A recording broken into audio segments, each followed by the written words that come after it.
watching this January 10th edition of CNN 10. My name is Carl Azus. We're explaining news happening around the world, starting with the evacuations of thousands of people in Southern California.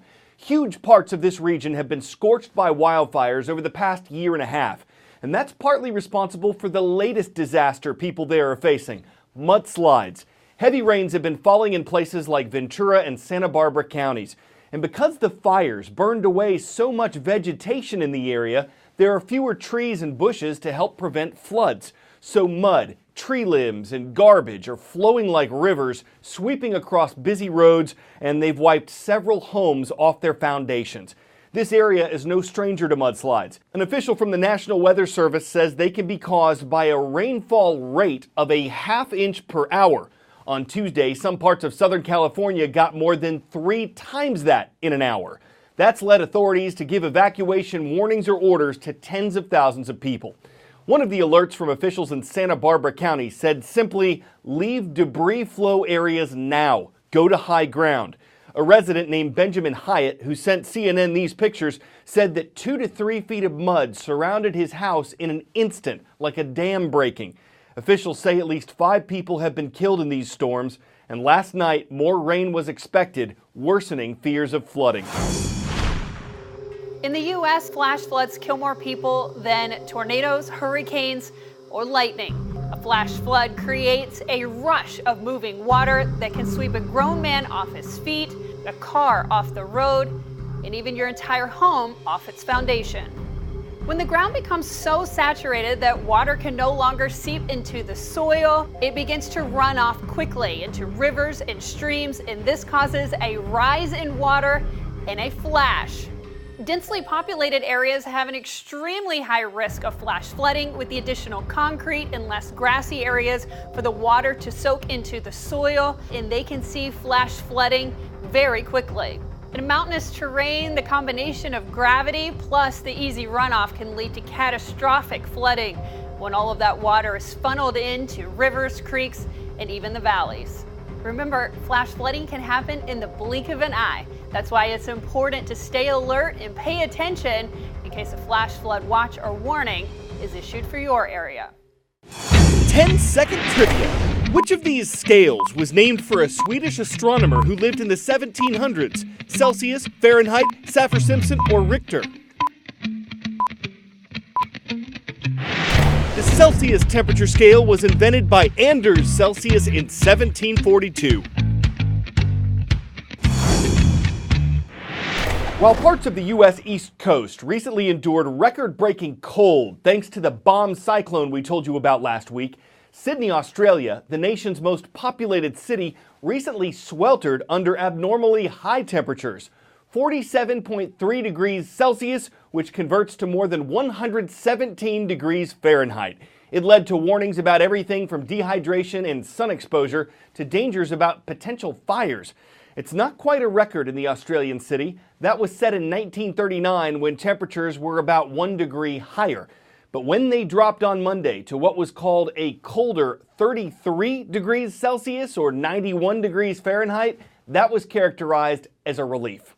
So far today, we've discussed fires, floods, mudslides, and blasts of cold and hot weather. These things are usually taken into account when people build new homes or developers plan communities. There's a tremendous list of options for building materials: wood and steel, types of flooring and climate control, levels of insulation, and there are pros and cons to everything. Next, we're featuring some materials that could surround us in homes of the future. Our homes of the future may not look different, but how they're built may be completely new. Building materials are getting a makeover, and companies are rethinking how homes are designed. So right now, we are essentially in the penthouse. Why isn't this a fancy apartment? For Biomason, innovation means redesigning one of construction's most popular materials. You're actually trying to then grow the cement, right? That's right. How do you actually do that? We take bacteria and we put it in our aggregate and grows around each grain of aggregate as cement components. It literally is just using the same organisms that are already doing things similar in a marine environment. Exactly. Right. Building the homes of the future may mean planning for catastrophes. Hurricane Sandy devastated New York in 2012. A few weeks later, JDS Development started planning their newest high-rise. When we started designing this building right after Hurricane Sandy, we were working with a group of 50 or 60 people that had all just lived through the problem. And so we went around the room and we said, what happened to you? They designed flood-proofing measures below the building and installed a fleet of generators where the penthouse would be. But most buildings, at least in Manhattan, don't do this. No, nobody does this. The notion that you can't leave or that you shouldn't leave or that it's safer in your building than outside is a relatively new concept. Natural gas-powered generators means that residents will have power even if the rest of Manhattan is in the dark. In the future, smart tech won't be limited to inside your home. How we're building is changing, even if you can't see it. So those are some possible future materials. What about the stuff that'll go into future homes, specifically the technology? That's what CES is all about, the Consumer Electronics Show.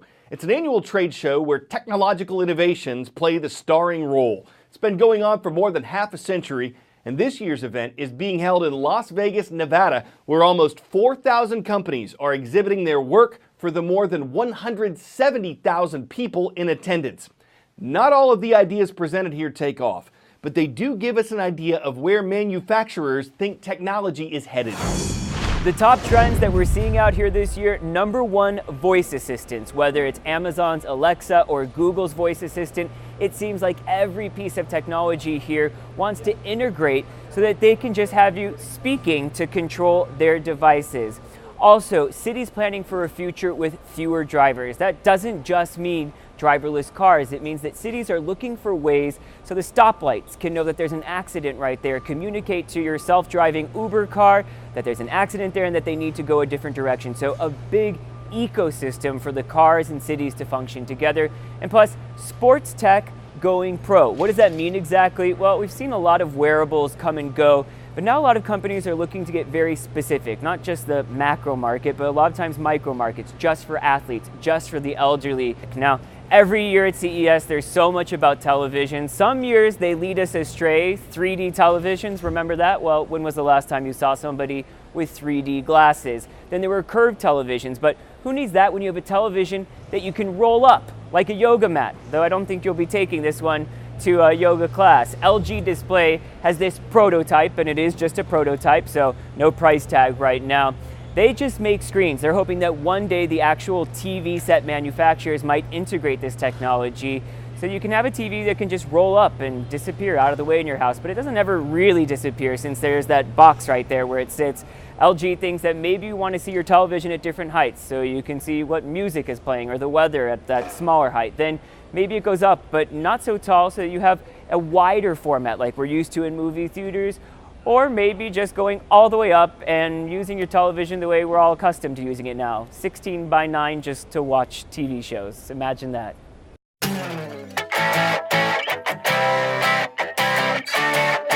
Cheesesteaks can help people grow in a number of ways. They can also serve as an entertaining measuring tool.